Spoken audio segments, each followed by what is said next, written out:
past week, citizens of Trinidad and Tobago have been grappling with the effects of the rainy season. In one way or another, a number of them have been exposed to the extreme weather conditions, and they have suffered greatly for it. With both the rainy and hurricane season upon us, there are a number of common diseases that can occur. Among them, cholera, dengue fever, malaria and hypothermia. It's a common sight here in Trinidad and Tobago to see people in areas affected by flooding walking through or children playing in the flood water. In the past, health officials have strongly advised against such practices as these can have serious consequences. Have you ever stopped and wondered, what does flood water contain? And no, it's not just water. According to the Center for Disease Control and Prevention, flood water can also contain downed power lines, human and livestock waste, household, medical and industrial hazardous waste, and wild and stray animals such as rodents and their waste.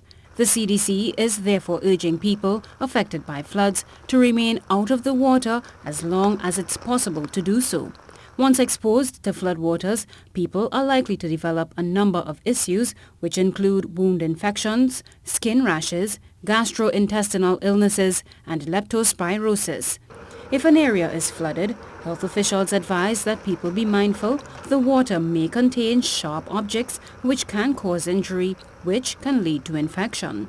It's also advised, do not swim in floodwaters. Apart from an obvious risk of drowning, floodwater may also contain sewage. Ingesting this can cause diarrheal disease such as E. coli and salmonella. So be sure to wash your hands with soap and clean water if you come into contact with floodwater. Do not allow children to play in it, and also do not allow them to play with toys that may have been contaminated by floods and have not been disinfected.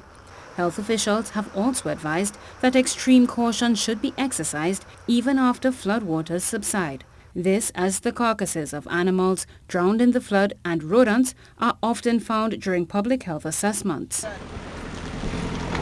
The Ministry of Health's County Medical Officers of Health work closely with teams from the Insect Vector Control Division and regional corporations to clean flood-affected areas as well as ensure the proper disposal of animal and rodent carcasses. Should you or your family members be affected by flooding during the rainy season, remember to practice proper flood safety until you are either rescued or assisted by the relevant authorities. I am Khrystal Wilson with your TTT News Health Check.